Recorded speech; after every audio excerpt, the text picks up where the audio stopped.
कर्मों का फल। एक बार की बात है कि अकबर और बीरबल बगीचे में टहल रहे थे।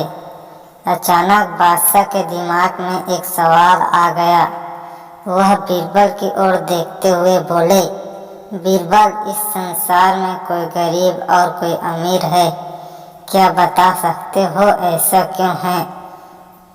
खुदा तो समदर्शी है और वह सबका ही मालिक है और सभी उसकी संतान है। एक पिता तो अपनी संतान का सदा भला चाहता है और सभी को एक समान देखता है।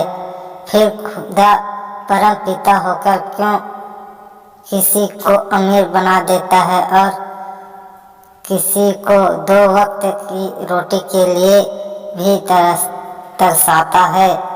बादशाह अकबर यह कहकर चुप हो गए। बीरबल बहुत सोचने के बाद बोले, हुजूर, खुदा ऐसा न करे तो कोई उसे खुदा नहीं मानेगा ही नहीं। दुनिया में 5 पिता होते हैं, आप भी उन 5 में से एक हैं, अर्थात अपनी प्रजा के पिता है।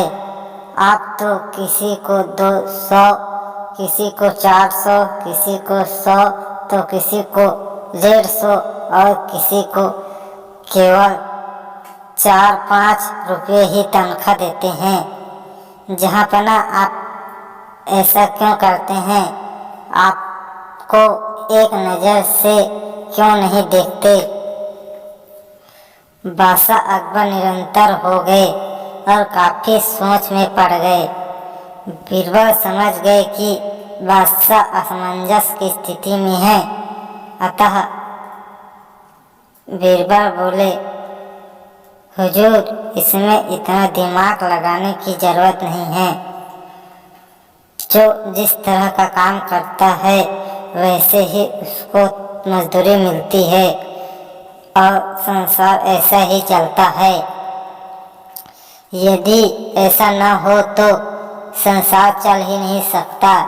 ईश्वर कर्मों के अनुसार फल देता है।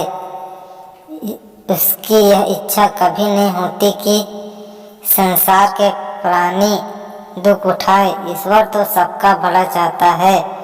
अब कोई उसके बताए रास्ते पर नहीं चलता है तो उसके कर्मों का फल भुगतना पड़ता है।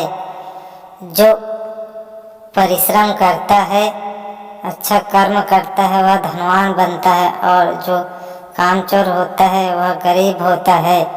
ईश्वर तो वही देता है जो हम करते हैं, हुजूर। बीरबल की बातों से अकबर बादशाह खुश हो गए और बीरबल की तारीफ करते हुए अपने महल की ओर लौट गए।